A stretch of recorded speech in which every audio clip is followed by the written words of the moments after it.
Guys, ako muna. Attention please. Tagit na naman to, hindi ko na pakakabahin. Kunti lang naman yung tao, parang drama. So first of all, palakpakan yung mga sarili niyo kasi may respeto kayo sa mga sarili niyo. Pwede kayo manatili sa bahay, yakapin yung asawa ng pamilya niyo, pero nagpunta kayo sa parade, opening parade. Diba? So doon pa lang, salamat sa inyo. Saludo, salud. Pangalawa, ipapasalamat ako kay Consigliere Joseph Visaya sa pinadala niya kare-kare at sa mga pagkasope. At sige, Bimotis na palapakan niyo naman! Napaka-feedback na Consigliere Joseph Visaya natin.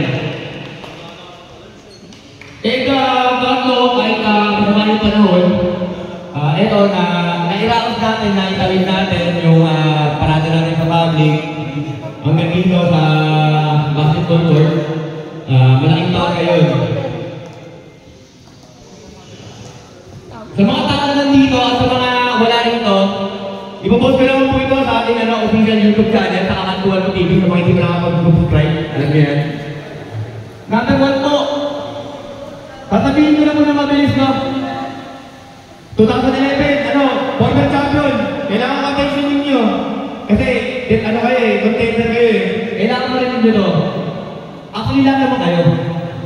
Kailangan po na maunawaan natin na pagdating po sa tawag ng referee, parang awan nyo na. May dead ball, pwede nyo po silang kausapin. Okay?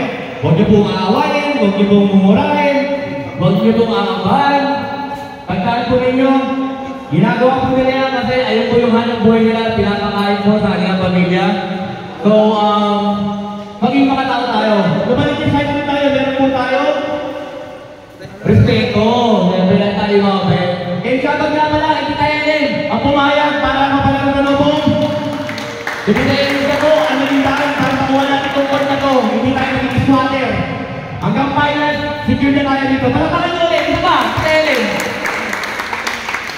The Buong Association, Homeowners Association, nagpapasalamat po kami. Every Sunday na naman po ay mag-iingay dito. Sa partnership ko with Lobong, medyo pa dito ko rito. Kasali ko kayo. But anyway, ano ba? Nakakalungkot kasi first season, napakadami. Ngayon, konti. Pero sige, may panahon eh. Bagyo eh. Unawain ko na, akalaga, may pagmamalaki ko bilang kuya ninyo sa Novaliches High School na ito na yung pangalawang beses na hawakan ko yung pangalawang public JC Division at natatapos ko yung liga ko. Kapag kayo po hindi po kayo nagkasundo, mismo sa mga katim ninyo, hindi po matatapos yan. Number 1, magkakaiba ng ugali ang bawat tao. Siyempre hindi naman natin mga titin. May mahirap singilin, mahirap kumintindi, may patawa, may makulit. Diba? Pero guys, ginagawa ng mga kuya natin from 80s to 90s to millennials upang nasa na merong yearly basketball reunion, magkakaroon ng camaraderie. Diba? Which is ginagawa natin sa millennials, nakaka-6 season na kami pag 7th season na. And gusto ko manahin po ninyo yun. Kasi po, tandaan po ninyo, kapag iniwanan ko na po yung liga, kayo na po yung hawak nito. So sana po maunawaan po ninyo. Nalulungkot po ako kasi ngayong season, ang tuman ng kota. Wala po ako makaikot ng pera. Kayo naman nandito, pakipush ko yung mga kapino nyo na ibuligay nila po. Kasi nung unang season po, hindi kami ganito. Full payment agad. Eh di walang problema. Pero ang may papangako ko sa inyo, may cash prize pa rin ang champion. Tandaan nyo yan. Eh, gusto ko pa rin na palakpakan naman para tayo non-soy sportswear. Ang partner natin. Jericho Valenzuela, maraming salamat sa'yo. Pinagmamalaki ko na naging natin ang target para sa partnership natin kay Lonzo Sportswear. Palakpakan nyo, kaya Jay, pakita nyo palakpakan naman. And kapag may namunan kayo, habang narinig niyo ako, iparating yung balita ninyo. Okay, PM nyo na ako direkta. Direkta kasi ako napaka-transparent ng tao, hindi ako natatago sa inyo. Uunahan ko na po kayo, lalo sa mga hinangalan sa akin. Medyo masipag po ako, may konting negosyo, at hindi mo nanakaw ng pera ninyo. Sa madaling madaling salita to, matatapos po yung liga ninyo. Ano po ba magbabalay ko? Di ba kayo, Borgie? Pero paano yung sinibol ka na to? Di ba hindi tayo po yun, no? Hindi na para magwalaan tayo rito. Gusto ko maging masaya kayo, kaya tinutuloy-tuloy yung pag-awak ng Gen Z. Sama nga pala sa alumni na nabalik sa high school, pasensya na kayo kung di ako umuha nung kinukuha niya ako. Pero ngayon, pwede na ako. Ito na yung mga anak ko, magdidikos ko na. So, guys, sa committee, kapag meron kayong concert, hintayin nyo mag-dead ball or time out para matakay natin. Hindi tayo magmamadali ngayon, tandaan ninyo. Bayad na po yung oras natin dito sa Nova Homes. Okay? Ang binayaran ko po dito is for 5 days. Cash. So hanggang final tapos tayo. Kaya kalma lang, kapag meron di pagkakaintindihan, please, punta po kayo sa committee, magka-referee, please. And kapag meron po nagkainitan, ulitin ko lang po tayo na po yung umawat, huwag po yung tayo yung dulubog, no?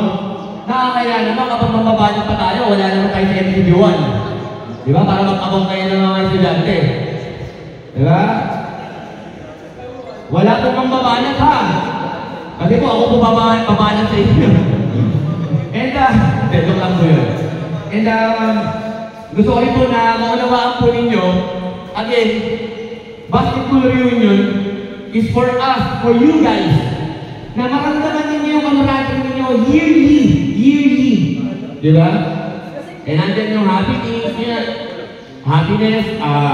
inuman, di ba? Naging magkumpare. Malaking bagay ito, malaki sa akin. And,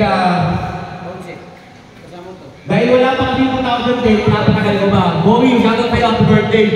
Palakpakan nyo, si Kuya Bowie, host natin ngayon, birthday niya! Bowie, nakita na naman! So, kapag meron hindi na unawaan, ulitin ko lang pumunta kayo sa GC, tanongin nyo yung leader ninyo. Kapag yung leader ninyo, hindi kayo sinagot, direct ang ipiin nyo ako. Kasi baka mamaya, yung leader ninyo, masyadong busy sa buhay, huwag ninyo muhusgahan masyadong busy sa buhay, may mga ibang priority, hindi kayo masagot. Kapag meron kayong hindi alam, busy, tanong nyo po sa akin. Pwede po kayo nilalita sa akin, hindi po magagaling yung leader ninyo. Again, tinuturuan ko po kayo ng transparency. Para po na sa ganun, wala pong lihim-lihim. Ayoko po na magaya kayo sa ibang generation na may samaan ng loob. Ayoko po na ganun. And, gusto ko lang po pagkalitain yung bibigyan natin. Wala kayong kontrol, Jordan Bisaya, Eric. Anyways, in behalf of Councilor Joseph Globe, magsisipag na committee ng itong liga na to, sa pamumuno po ng inyong makulit, masipag, very understanding person, Sir Balder Padua. Wala pa kami. Yan. Guys, yung basketball po, hindi lang po ito basta masasabi yung agawan lang ng trophy or liga. Kumbaga, ito po ay passion ninyo. Bukod po sa passion ninyo, ay yun nga sinasabi ni Sir Balder na marami kayong mapupulot na aral dito at syempre, magkakaroon din po kayo ng bonding sa isa't isa. Yun nga lang, sana sa paglalaro ninyo, iwasan ang pagiging mainti ng ulo at sana enjoy nyo lang po ang every moment and every time na lagi po kayong naglalaro. Yun lamang po, maraming salamat po lang sa inyo. God bless po. Yung sa mga pinanamaan po ng leader po ninyo, na kapag meron po na injury, hindi po natin itutuloy yung liga, magdadaling po tayo ng 5,000 per batch, kapag na Paul George lang, kapag na everywhere lang, hindi nakakaalam ng mga ganun. Inaputol yung puto, mga ganun, yung final cord, nabagong yung ulo, kailangan itigit ka, nakakay.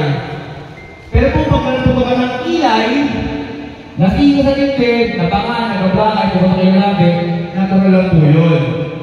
Tandaan niyo po, Pilipino po tayo. Kapag tayo natin masaktan, mag-chess po tayo. Nagkakaunawaan po ba tayo lahat? Okay, so, and lastly, with all due respect, usually, may butuan to, pero ang best in uniform, hinatay po ninyo. 2020! Palakpakan nyo naman!